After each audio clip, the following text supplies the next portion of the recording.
بقول هلجلي هوا قدر أصدر عدين يا وقت شاخلي بخبر عبارتي يرغب يوسوا يوسوا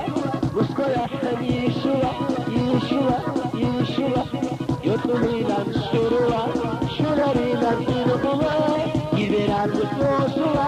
يوسوا